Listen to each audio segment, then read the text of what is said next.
Bem-vindo ao Parágrafo Secreto. Aqui, as histórias ganham vida em forma de áudio. Coloque seus fones, abra os livros e nos acompanhe em mais um episódio de A Sombra dos Deuses, de John Gwynne. Prepare-se para mergulhar em um mundo onde deuses mortos ainda sussurram nas sombras, e o destino é moldado pelo aço e pelo sangue. Capítulo 6. Orca. Orca acordou com um sufoco. Por um instante, não sabia onde estava, apenas via uma imagem vívida na sua mente, de sangue e batalha, corpos a caírem à sua volta, o rugir do mar, os sons da violência. Os gritos de guerra e os estertores de morte eram tão nítidos e claros como se ela estivesse no meio do conflito sanguinário, e não deitada num colchão de palha ensopado em suor, na sua própria propriedade. Fitou as vigas de madeira no teto e inspirou demorada e longamente, ainda a tremer, enquanto começava a reconhecer o espaço. Com a tensão a abrandar, aliviou os nós dos dedos já brancos com que agarrava um punhado do colchão.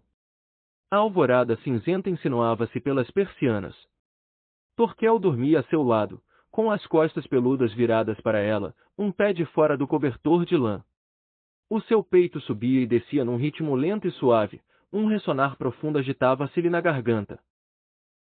Orca estendeu a mão para lhe tocar e deixou as pontas dos dedos a pairarem-lhe sobre a pele. Que durma!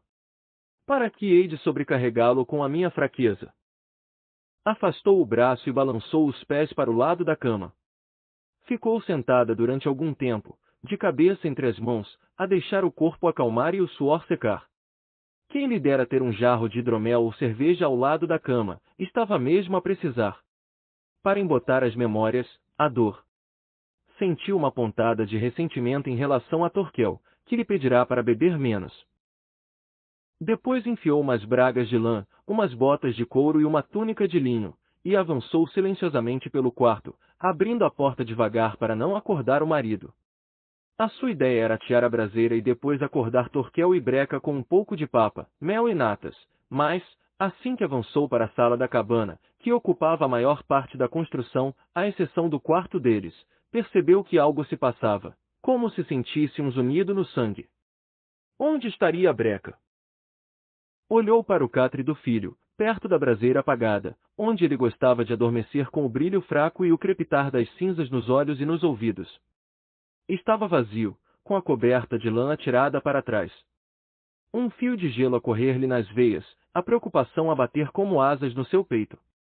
Breca, chamou, a revistar a sala e espreitando rapidamente atrás de mesas, cobertores empilhados, armários. Ouviu um som atrás de si. Torquel tinha saído do quarto, descalço, de bragas e com um cobertor à volta dos ombros. Estava a piscar os olhos e os músculos do seu rosto ainda não se tinham acostumado ao facto de estar acordado. Estás a fazer barulho suficiente para acordar os deuses mortos, resmungou.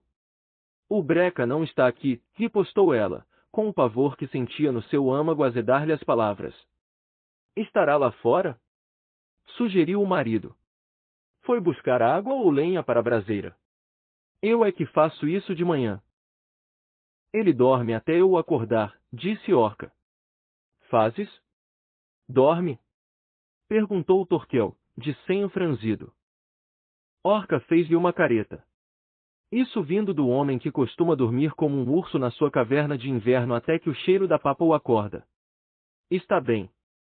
O marido encolheu os ombros. Ainda assim, é capaz de estar lá fora. Talvez alguma coisa o tenha acordado, como a bexiga. Ele não é um velho como tu. Aguenta o mijo. Torquel abriu a boca, mas obviamente concluiu que era melhor não dizer nada e voltou para o quarto. Regressou de botas e a enfiar uma túnica de lã, enquanto Orca deitava a mão à sua lança num suporte, abria a porta e saía para a luz do dia. Parou no primeiro degrau que dava para o pátio, perscrutando a propriedade. O barracão da lenha, a forja e o forno a carvão estavam vazios de gente sem sinais de terem sido perturbados. Breca, gritou ela, a correr pelos degraus abaixo e a pisar a lama amolecida. Passou a horta de ervas e vegetais e a colmeia. Espreitou para dentro do celeiro, onde o pônei hirsuto tinha a cabeça por cima da porta do estábulo, e viu um fardo de palha com uma forquilha de 2 dentes espetada, tal como Orca o deixará na noite anterior. prosseguindo, deteve-se junto ao riacho que corria rápido e límpido pela propriedade, agachou-se ao lado de uma rocha coberta de musgo. Cravou o cabo da lança na água gelada, acertando numa alcova debaixo da rocha. Spert, acorda, resmungou. Surgiu uma figura escura, comprida como o seu braço e tão larga como uma das grossas pernas de Thorkel, que se desenrolou de debaixo da rocha e se espraiou no riacho. O corpo quitinoso e segmentado endireitou-se, terminando num ferrão oleoso e afiado como uma agulha que se curvava por cima do dorso. Uma multitude de patas compridas treparam para a margem do riacho e a criatura rastejou na direção de Orca, com a cabeça a sair da água. Comida! Crocitou os pertus, numa voz que fazia lembrar pele seca e arranhada. Olhou para a Orca com um rosto demasiado humano, uns olhos bulbosos debaixo de pele descaída e cinzenta e uma boca com bastantes dentes aguçados. Viste o Breca? Perguntou-lhe ela. Spert dorme até comer, resmungou a criatura. Olhou em volta, em busca de Breca, que todas as manhãs costumava levar-lhe uma taça de papa misturada com sangue e saliva. Fome, queixou-se. Devia matar-te, criatura inútil, resmungou Orca, levantando-se. Ingrata, rouquejou a criatura, um silvo de pele a raspar. Spert trabalha muito. Spert protege de Vaesen. Se nos proteges, onde está o Breca? Rosnou-lhe Orca. O Spertus pestanejou. Não pode vigiar tudo, toda a gente, a toda hora, resmungou. Tem de dormir às vezes. Orca chamou a Thorkel, atrás dela. Ela levantou-se e virou-se, e um chapinhar de águas anunciou que Spert mergulhara e voltará à sua câmara debaixo da rocha. Thorkel estava ajoelhado junto ao exterior, ao lado dos portões maiores que só se abriam quando levavam o pônei e a carroça Felur, com mercadorias para comerciar. Caso contrário, entravam e saíam por aquela porta única que se abria com um ferrolho de ferro. Orca correu até ao marido, com o medo a latejar-lhe na cabeça qual tambor. Ele esteve aqui, disse Thorkel, a apontar para uma nítida pegada de bota na lama, com metade do tamanho das dela. E usou esta porta. O ferrolho estava aberto, a porta apenas encostada. Thorkel empurrou-a, espreitando para a clareira para lá da propriedade, rodeada pelo bosque. Havia mais pegadas de botas na lama. O pânico, como o veneno de uma víbora, percorreu-lhe as veias. As palavras de Virk, da aldeia de Felur, sussurravam na sua mente. Andam a levar crianças. Há mais? Perguntou Orca. Estava demasiado zangada e ansiosa para analisar o solo. Os seus olhos perscrutavam a clareira para lá dos muros, tentavam adentrar nas sombras do bosque. Terá sido levado como filho do Asgrim, o Arek? Não há indícios de mais ninguém, disse Thorkel, a levantar-se. Passou pelos portões com marcas de runas e virou à esquerda, com a mulher a segui-lo. Ele tinha afivelado o cinto de armas, com o seax e a machada pendurados, e ela tinha a sua lança. Basta para nos defendermos, se for preciso chegar a vias de sangue. Avançaram por uma clareira ampla, com umas quantas poças de neve entre a vegetação orvalhada que começavam a evaporar-se devido ao sol nascente. Depois passaram por baixo de ramos altos, avançando para nordeste, para um mundo ainda na penumbra. Orca seguia o marido, sabia que ele era melhor batedor. Thorkel caminhava e o seu olhar sondava o solo e logo fitava em diante. O caminho curvava-se para seguir o riacho que fluía pela propriedade deles, continuamente, corrente acima, por uma encosta ligeira.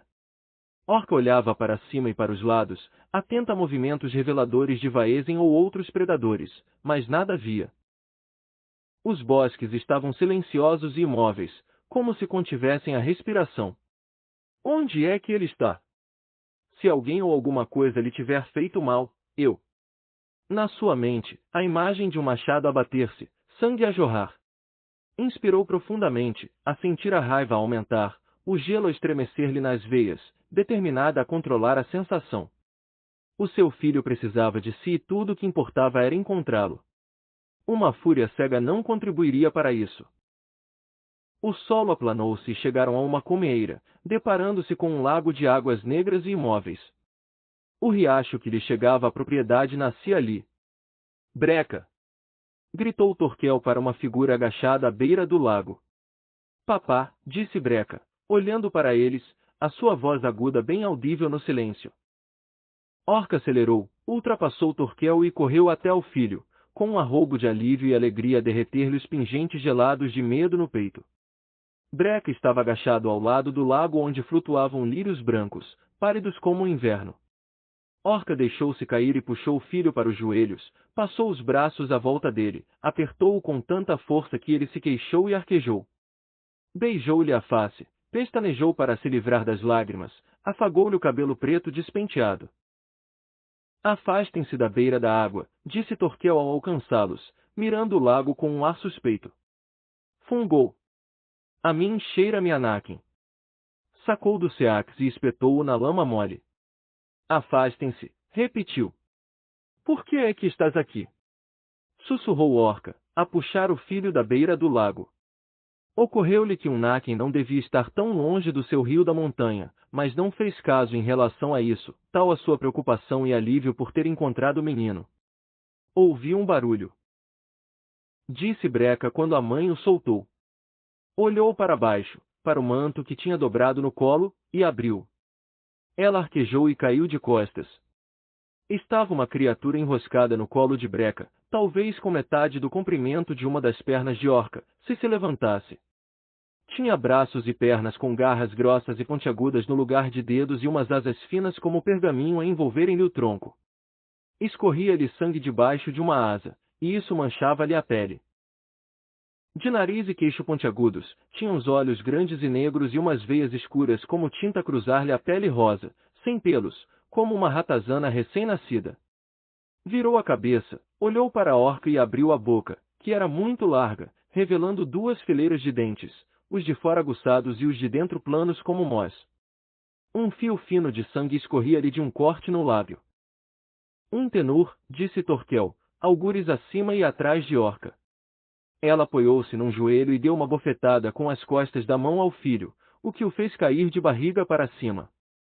Deixaste a nossa quinta, deixaste a segurança, por isto, resmungou ela, a pôr-se de pé. Há aqui vaezem à espreita, e assassinos e sequestradores de crianças. Sons sem nexo escapavam-lhe da garganta. Seu tolo desgraçado, podiam ter-te levado, comido, matado. O medo apoderou-se dela e fê-la levantar o braço para lhe bater de novo. O tenur que continuava ao colo de Breca abriu as asas de supetão, para o proteger, e arreganhou os dentes, a silvar, apesar de parecer demasiado fraco para se aguentar de pé. Torquel agarrou o pulso de Orca e envolveu-o numa das suas mãos enormes. Já mostraste o que querias dizer. Ela poderia ter-lhe resistido, teria vencido, mas longos anos tinham-lhe ensinado a confiar no julgamento do marido, mesmo quando o sangue lhe fervia e não concordava com ele. Sobretudo quando o sangue lhe fervia e ela não concordava com ele. Breca estava a fitá-la, tinha a pele da face já inchada e magoada. O seu olhar procurou o pai. Foi um disparate deixares a propriedade, disse-lhe Torquel, de voz e olhar duro. É uma sorte termos um filho que ainda respira e mantém todo o sangue nas veias. O lábio inferior de Breca tremeu. Torquel inspirou profundamente. Como é que o encontraste? Ouviu gritar, disse Breca a olhar para o tenur, que tornará a colapsar no seu colo, de novo com as asas bem coladas ao corpo. Está em sofrimento. Tu podias estar em sofrimento. Ou morto. Orca abriu a boca para voltar a ralhar-lhe. Agora está bastante sossegado, comentou Torquel. Isso é porque lhe dei um dos meus dentes, disse Breca e sorriu, com um espaço nas gengivas a provar a verdade das suas palavras. O quê? Insurgiu-se Orca. Vocês disseram-me que os tenur adoram dentes. Um dos meus dentes de leite estava a abanar, por isso arranquei-o e dei-lhe. Ela gostou. Encolheu os ombros e passou a ponta de um dedo pelo buraco vermelho na gengiva. Já tenho outro a nascer. Ela! Exclamou Orca. Sim. Disse-me que se chama Vesli. Orca abanou a cabeça. Torquel assobiou. Podemos ficar com ela? Pediu Breca, a olhar para os pais com ar de súplica. O som do riso de Torquel ecoou por entre as árvores. Chegamos ao fim de mais um episódio. Não se esqueça de seguir o canal e curtir o vídeo para apoiar o nosso trabalho e ajudar o Parágrafo Secreto a continuar trazendo novas histórias para você. Se quiser contribuir ainda mais, a chave Pix está na tela. Toda doação nos ajuda a manter este projeto vivo. Até o próximo episódio.